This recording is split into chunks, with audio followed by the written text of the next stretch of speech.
ಇದನ್ನ ಗೋಡೌನಲ್ಲಿರೋರಿಗೆ ಕೊಟ್ಬಿಡಿ.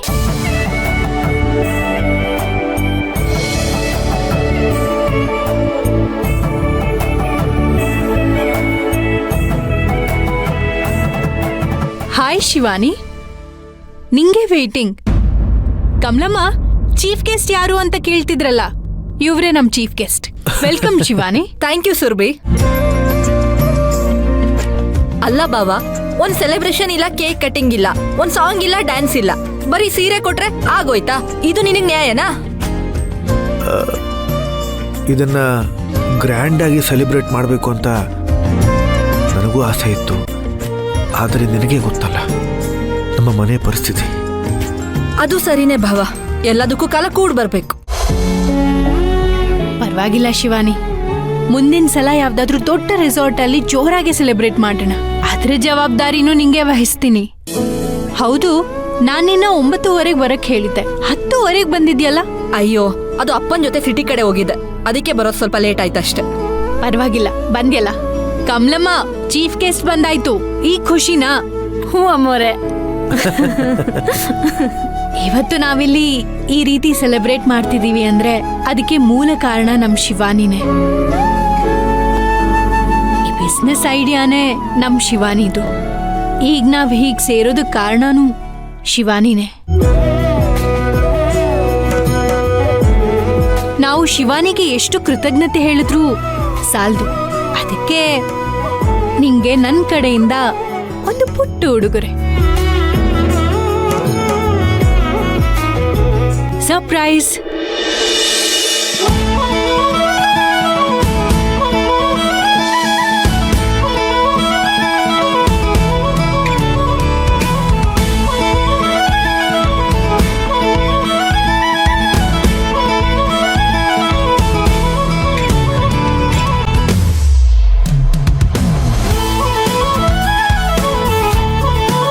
Wow, diamond ring ತುಂಬಾ ಚೆನ್ನಾಗಿದೆ ಸುರ್ಬಿ.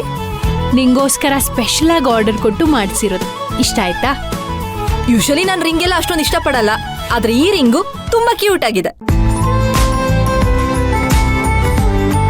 ಶಿವಾನಿ, ಇದು ಬರೀ ನಿನಗೆ ಮಾತ್ರ ಸರ್ಪ್ರೈಸ್ ಅಲ್ಲ, ನನಗೂ ಕೂಡ ಸರ್ಪ್ರೈಸ್. ಭಾವ, ಸುರ್ಬಿ ಏನೋ ಗಿಫ್ಟ್ ಕೊಟ್ಲು, ನಿನ್ ಕಡೆಯಿಂದ ನನ್ಗೇನು ಗಿಫ್ಟ್ ಇಲ್ವಾ? ನಾನು ಕೊಡದೇ ಇದ್ರೆ ನೀನು ಬಿಡ್ತೀಯಾ? ಇರು, 1 ನಿಮಿಷ ಬಂದೆ.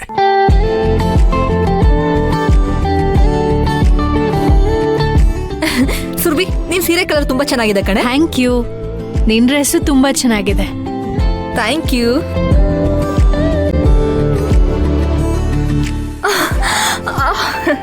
ಶಿವಾನಿ, ನಿನಗೋಸ್ಕರ.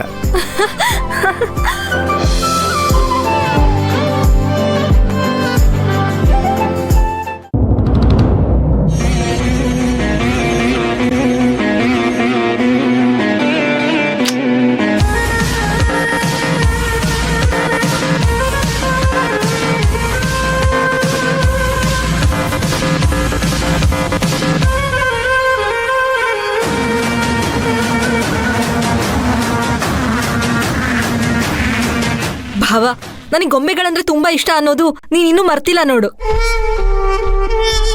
ಅದಕ್ಕೆ ನೀನ್ ಕಂಡ್ರೆ ನಂಗೆ ತುಂಬಾ ಇಷ್ಟ.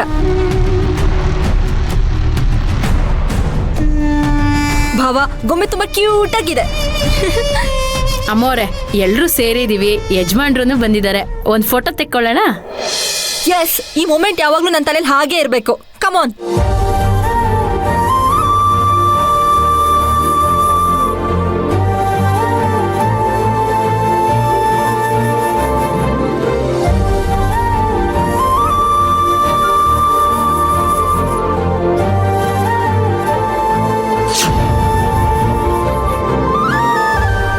Cheese!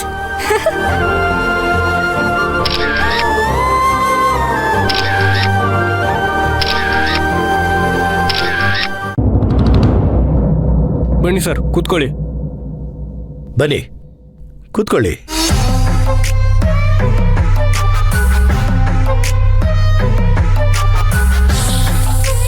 ಏನ್ ತಗೋತೀರಿ? Coffee, tea? ಏನು ಬೇಡ. ಮೀಟಿಂಗ್ ಮಾಡೋದಕ್ಕೂ ಒಂದು ವಿಧಿ ವಿಧಾನ ಅಂತ ಇರುತ್ತೆ. ಈ ರೀತಿ ಬಲವಂತವಾಗಿ ಕರ್ಕೊಂಡು ಬರೋದು ಸಭ್ಯಸ್ಥರ ಲಕ್ಷಣ ಅಲ್ಲ. ನಾವು ಸಭ್ಯಸ್ಥರು ಅಂತ ನಿಮಗೆ ಹೇಳಿಲ್ವಲ್ಲ. ನಿಮ್ಮನ್ನು ನೋಡಿದ್ರೆ ಗೊತ್ತಾಗುತ್ತೆ ಊರಿಗೆ ಉಪಯೋಗ ಆಗಲ್ಲ, ವಯಸ್ಸಿಗೆ ಬೇಕಾಗಿರೋ ಬುದ್ಧಿ ಇಲ್ಲ ಅಂತ. ಹೇಳಿ, ಏನ್ ವಿಚಾರ? ನೋಡಕ್ಕೆ ಸಾಫ್ಟ್ ಆಗಿದ್ದೀರಾ, ಅದಕ್ಕೆ ನಾನು ಸಾಫ್ಟ್ ಆಗಿ ಡೀಲ್ ಮಾಡ್ತಾ ಇದ್ದೀನಿ. ಇಲ್ಲ ಅಂದ್ರೆ ಇಷ್ಟೊತ್ತಿಗೆ ನೋವಲ್ಲೇ ಒದ್ದಾಡ್ಕೊಂಡು ನನಗೆ ಉತ್ತರ ಕೊಡ್ಬೇಕಾಗ್ತಿತ್ತು. ಅಪಾಯನ ಬೆನ್ನಿಗೆ ಹಾಕೊಂಡು ಬದುಕ್ತಾ ಇರೋ ಜೀವ ನಂದು. ನಿಮ್ಮಂತ ಘಟಾನುಘಟಿಗಳ ಜೊತೆ ಪಾರ್ಟಿನೂ ಮಾಡಿದ್ದೀನಿ, ನನ್ನನ್ನು ಎದುರಾಕೊಂಡಿರೋರು ಪಾರ್ಟ್ ಆಗಿ ಕತ್ತರಿಸೋಗಿರೋದನ್ನು ನೋಡಿದ್ದೀನಿ. ವಿಷಯಕ್ಕೆ ಬರ್ತೀರಾ? ನೀವು ಈ ದೇವಸ್ಥಾನಗಳ ಬಗ್ಗೆ ಏನೋ ರಿಸರ್ಚ್ ಮಾಡ್ತೀರಂತೆ, ತುಂಬಾ ಚೆನ್ನಾಗಿ ಕತೆ ಕಾದಂಬರಿ ಎಲ್ಲ ಬರೀತೀರಂತೆ. ನಮಗೂ ನಿಮ್ಮಿಂದ ಕೆಲವು ಕತೆಗಳನ್ನ ಕೇಳಬೇಕು ಅಂತ ಆಸೆ ಆಯ್ತು, ಅದಕ್ಕೋಸ್ಕರ ನಿಮ್ಮನ್ನ ಕರೆಸ್ಕೊಂಡೆ ಅಷ್ಟೇ. ನಾನು ಕತೆ ಬರಿತೀನಿ ನಿಜ, ಆದ್ರೆ ಹರಿಕತೆ ಹೇಳೋನಲ್ಲ. ನೋಡಿ, ನಾವು ಪ್ರಶ್ನಾರ್ಥಕ ಚಿಹ್ನೆ ಇದ್ದಾಗೆ. ನಾವು ಕೇಳಿದ ಪ್ರಶ್ನೆಗಳಿಗೆಲ್ಲ ನೀವು ಸರಿಯಾಗಿ ಉತ್ತರ ಕೊಟ್ಬಿಟ್ರೆ ನಿಮ್ಮ ಜೀವನಕ್ಕೆ ನಾವು ಕಾಮ ಹಾಕಿ ಕಳಿಸ್ತೀವಿ. ಇಲ್ಲ ಅಂದ್ರೆ ಫುಲ್ ಸ್ಟಾಪ್ ಇಟ್ಬಿಡ್ತೀವಿ. ಪುಲಿಸ್ ಸ್ಟಾಪ್ ಇಟ್ಟ ತಕ್ಷಣ ಕತೆ ಮುಗ್ದೋಗಲ್ಲ ಕಾಳಿಂಗರಾಯ್ರೆ. ಆ ಪುಲಿಸ್ ಸ್ಟಾಪ್ ಪಕ್ಕ ಇನ್ನೊಂದಷ್ಟು ಚುಕ್ಕಿಗಳನ್ನ ಇಡ್ತಾ ಹೋಗ್ತೀನಿ. ಆಗ ಆ ಕ್ಯಾರೆಕ್ಟರ್ ಕಂಟಿನ್ಯೂ ಆಗ್ತಾ ಹೋಗುತ್ತೆ.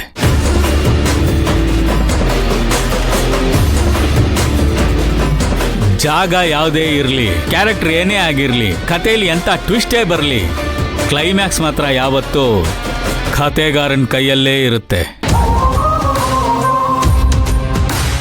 ಸದ್ಯಕ್ಕೆ ನಿಮ್ಮ ಪ್ರಶ್ನೆಗಳಿಗೆ ಉತ್ತರ ಕೊಡಬೇಕು ಅಂತ ನನಗನ್ಸಿದ್ರೆ ಖಂಡಿತ ಕೊಡ್ತೀನಿ. ಕೇಳಿ. ಸೂರ್ಯಮಣಿ ಬಗ್ಗೆ ನಿಮ್ಗೇನ್ ಗೊತ್ತು? ನಿಮಗೆಷ್ಟು ಗೊತ್ತಿದೆಯೋ ನನಗೂ ಅಷ್ಟೇ ಗೊತ್ತಿರೋದು. ಓ, ಸೂರ್ಯಮಣಿ ಬಗ್ಗೆ ನಿಮ್ಮ ಹತ್ರ ಏನೋ ಇನ್ಫಾರ್ಮೇಶನ್ ಇದೆಯಂತೆ. ಅದು ಸೀಕ್ರೆಟ್ ಇನ್ಫಾರ್ಮೇಶನ್. ಅದು ಸೀಕ್ರೆಟ್ ಆಗೇ ಇರುತ್ತೆ. ಅಂದ್ರೆ ಅತಿ ಶೀಘ್ರದಲ್ಲಿ ಆ ಸೂರ್ಯಮಣಿ ನಿಮ್ಮ ಕೈಗೆ ಸಿಗ್ತಾ ಇದೆ ಅಲ್ವಾ? ಸಿಗೋವರೆಗೂ ನಾನೇನು ಹೇಳಕ್ಕಾಗಲ್ಲ. ಸಿಕ್ಕಿದ್ಮೇಲೆ ನಾನು ನಿಮ್ಮ ಕೈಗೆ ಸಿಗೋದೇ ಇಲ್ಲ.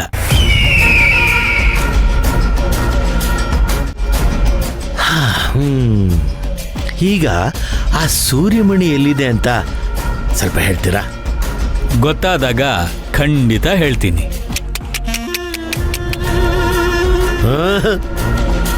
ನನಗೆ ಈ ಅತಿ ಬುದ್ಧಿವಂತಿಕೆ ಉತ್ತರ ಹಿಡಿಸೋದಿಲ್ಲ. ನೋಡಿ, ನಿಮಗೆ ಕಥೆ ಕವನ ಬರೆಯೋದ್ರಿಂದ ಎಷ್ಟು ದುಡ್ಡು ಸಿಗುತ್ತೆ ಹೇಳಿ? ಇದೊಂದು ವಿಚಾರದಲ್ಲಿ ನಮಗೆ ಸಹಾಯ ಮಾಡಿ ಸಾರ್. ನೀವು ಕನಸು ಮನಸ್ಸಿನಲ್ಲೂ ಎಣಿಸದೇ ಇರೋಷ್ಟು ಆಸ್ತಿ ಮಾಡಿಕೊಡ್ತೀನಿ.